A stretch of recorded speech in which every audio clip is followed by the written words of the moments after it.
नमस्कार। आज हम पढ़ेंगे जो नेट के माध्यम से हिंदी विषय का महत्वपूर्ण पार्ट है और पहली इकाई है। पहली इकाई में आज हम पढ़ते हैं भारतीय आर्य भाषाएं। प्राचीन भारतीय आर्य भाषाएं 1500 ईस्वी पूर्व से 500 ईस्वी पूर्व तक, यानी प्राचीन इसको 3 कैटेगरी में बांटा गया है भारतीय आर्य भाषाओं को। प्राचीन भारतीय आर्य भाषाएं, मध्यकालीन भारतीय आर्य भाषाएं, आधुनिक भारतीय आर्य भाषाएं। इनकी समय सीमा क्या है जानते हैं। प्राचीन भारतीय आर्य भाषाओं की समय सीमा है 1500 ईस्वी पूर्व से 500 ईस्वी पूर्व तक, और मध्यकालीन भारतीय आर्य भाषाएं 500 ईस्वी पूर्व से 1000 ईस्वी पूर्व ईस्वी पूर्व तक नहीं, ईस्वी तक। 1500 ईस्वी पूर्व से 500 ईस्वी पूर्व तक प्राचीन भारतीय आर्य भाषाएं, और मध्यकालीन भारतीय आर्य भाषाएं हैं 500 ईस्वी पूर्व से 1000 ईस्वी तक। इसको ध्यान रखना है, ईस्वी पूर्व और ईस्वी में।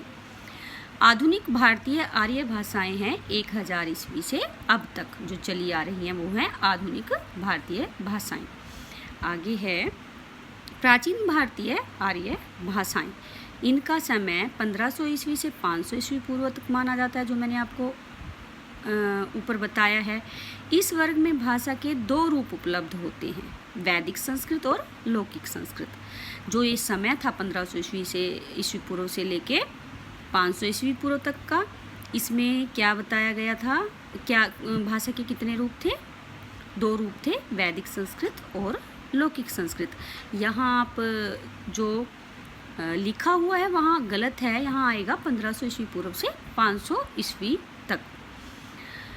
इसके 2 रूप कौन कौन से हैं? वैदिक संस्कृत और लौकिक संस्कृत। वैदिक संस्कृत, इसे वैदिक भाषा, वैदिकी, छांद या प्राचीन संस्कृत भी कहा जाता है।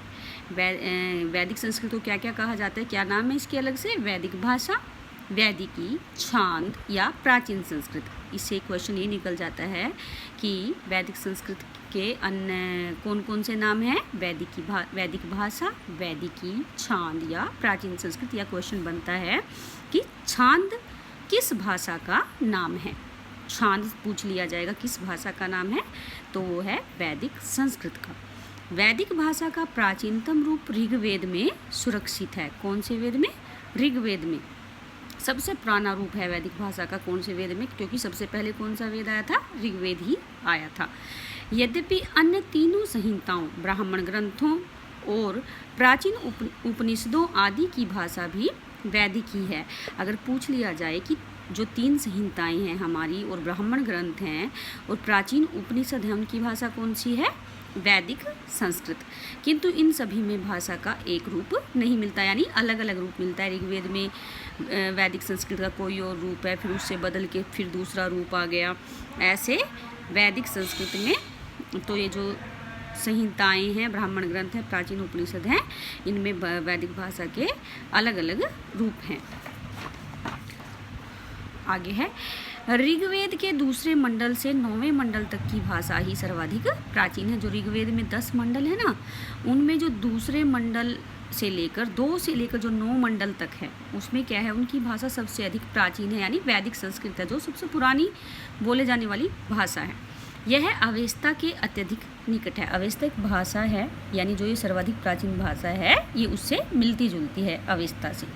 शेष संहिताओं तथा अन्य ग्रंथों में यही भाषा प्राचीन है। मतलब कि जो ब्राह्मण ग्रंथ हैं, उपनिषद हैं, उन सब में कौन सी भाषा प्राचीन है? वैदिक संस्कृत। इसी प्रकार वैदिक भाषा के 2 अन्य रूप, दूसरा और तीसरा भी वैदिक साहित्य में मिलते हैं। दूसरे रूप पर मध्य देशीय भारत का तथा तीसरे रूप में पूर्वी भारत का प्रभाव लक्षित होता है। ज्ञात होता है कि वैदिक भाषा का प्रवाह अनेक शताब्दियों तक रहा होगा। जब समय सीमा ही इसकी 1500 ईस्वी पूर्व से 500 ईस्वी पूर्व तक है, तो ये तो जायज़ सी बात है कि इसका समय बहुत अधिक रहा होगा। विद्वानों का विचार है कि वैदिक भाषा का जो रूप हमें आज वैदिक साहित्य विशेषतः ऋग्वेद में मिलता है, वह तत्कालीन साहित्यिक भाषा ही थी, बोलचाल की भाषा नहीं। यानी कि वो जो ऋग्वेद में हमें इस भाषा का रूप मिलता है वो साहित्य है, जैसे कोई नाटक उपन्यास ये लिखे जाते हैं जिस भाषा में, साहित्यिक भाषा उसे कहते हैं, जिसमें हम बहुत सारी विधाओं की रचना करते हैं हमारे लेखक, वो साहित्यिक भाषा होती है। तो यहाँ कहने का अभिप्राय यही है कि ऋग्वेद में जो वैदिक भाषा का रूप मिलता है वो तत्कालीन साहित्यिक भाषा ही थी, बोलचाल की भाषा नहीं थी। यानी कि आम बोलचाल में यूज नहीं करते थे उस भाषा को वो लोग। तत्कालीन बोलचाल की भाषा को जानने का कोई साधन आज हमें उपलब्ध नहीं होता। यानी उस टाइम जो 1500 ईस्वी पूर्व से 500 ईस्वी पूर्व का समय था, उस समय जो भाषा वहाँ के लोगों द्वारा, आम जनता द्वारा बोली जाती थी, उसके बारे में हमें किसी भी ग्रंथ से कोई जानकारी उपलब्ध नहीं होती। हाँ, साहित्यिक वैदिक के आधार पर हम उसका कुछ अनुमान अवश्य कर सकते हैं। हम बस यही जो वैदिक साहित्य है ना, उसके माध्यम से ही पता लगा सकते हैं कि उस समय में कौन सी बोलचाल की भाषा प्रयोग की जाती थी। आगे है वैदिक संस्कृत की प्रमुख विशेषताएं। वैदिक संस्कृत एक श्लिष्ट योगात्मक भाषा है। हमारी हिंदी क्या है, वियोगात्मक भाषा है, लेकिन जो वैदिक संस्कृत है वो श्लिष्ट योगात्मक भाषा है। वैदिक संस्कृत में 3 लिंग हैं, 3 वचन हैं, 3 वाच्य हैं तथा 8 विभक्तियों का प्रयोग मिलता है।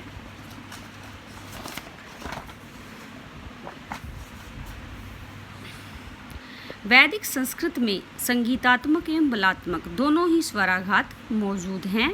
डॉक्टर भोलानाथ तिवारी ने वैदिक संस्कृत में केवल 4 समास माने हैं। वैदिक संगीतात्मक बलात्मक मतलब देखा होगा आपने, जब हम संस्कृत पढ़ते हैं तो उसमें श्लोक पढ़ते हैं तो वो संगीत की लय में बोले जाते हैं। डॉक्टर भोलानाथ तिवारी ने वैदिक संस्कृत में केवल 4 समास माने हैं, और वैदिक संस्कृत में केवल 4 समास है। और हमारी हिंदी में तो 5, 6 कितने भी, मतलब जो आज देखा जाता है बहुव्रीहि, जो ये कर्मधारय बना दिया है और द्विगु बना दिया है, तो ये अलग अलग करके 5-6 समास हो गए हैं। लेकिन जो वैदिक संस्कृत है उसमें केवल 4 समास माने जाते हैं। ये क्वेश्चन बन जाता है कि वैदिक संस्कृत में कितने समास माने जाते हैं, 4 समास। आगे है इस संस्कृत का दूसरा रूप कौन सा है, लौकिक संस्कृत। प्राचीन भारतीय आर्य भाषा का दूसरा रूप है लौकिक संस्कृत। यहाँ पे गलत प्रिंट हुआ है, यहाँ आएगा लौकिक संस्कृत। इसी को लौकिक संस्कृत या क्लासिकल संस्कृत भी कहा जाता है। सिंपल संस्कृत भी बोल सकते हैं लौकिक संस्कृत को, और इसी को क्या बोल सकते हैं हम, लौकिक संस्कृत और क्लासिकल संस्कृत। अब आपसे पूछ लिया जाए कि क्लासिकल संस्कृत कौन सी संस्कृत है, वैदिक संस्कृत है या लौकिक संस्कृत है, तो इसका उत्तर है कि जो क्लासिकल संस्कृत है वो लौकिक संस्कृत का ही रूप है, सिंपल संस्कृत का ही रूप है। यूरोप में जो स्थान लैटिन भाषा का है वही स्थान भारत में संस्कृत भाषा का है। भारत में रामायण महाभारत से भी पहले से लेकर आज तक संस्कृत में साहित्य रचना हो रही है। यानी कि जो हमारे यहाँ साहित्य लिखा जा रहा है वो रामायण महाभारत से पहले से लेकर आज तक संस्कृत में ही लिखा जा रहा है। गुप्त काल में संस्कृत की सर्वाधिक उन्नति हुई थी।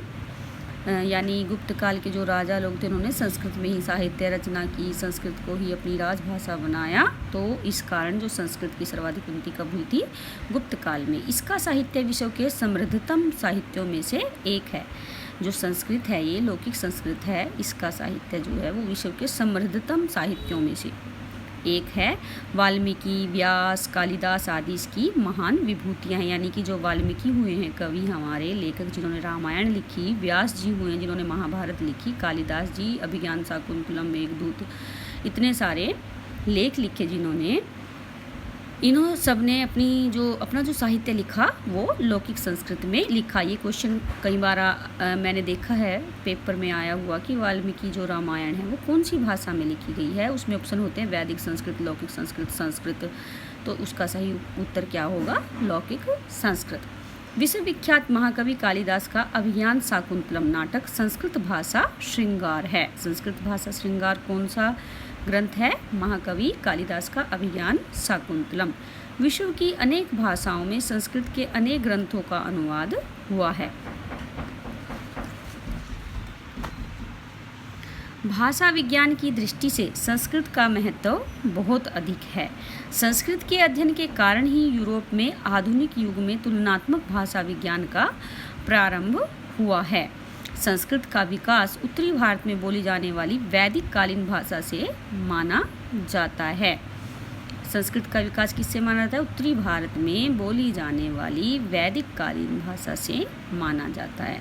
यद्यपि भारत के मध्य भाग तथा पूर्वी भाग की बोलचाल की भाषाओं का प्रभाव भी उस पर रहा होगा। लगभग 8 शताब्दी ईस्वी पूर्व में इसका प्रयोग साहित्य में होने लगा था। कौन सी भाषा का? लौकिक संस्कृत का। 8वीं शताब्दी ईस्वी पूर्व में इसका प्रयोग साहित्य में होने लगा था। यह वह अवस्था है जब संस्कृत की आधारभूत भाषा का प्रयोग बोलचाल की भाषा और साहित्यिक भाषा दोनों के रूप में हो रहा था।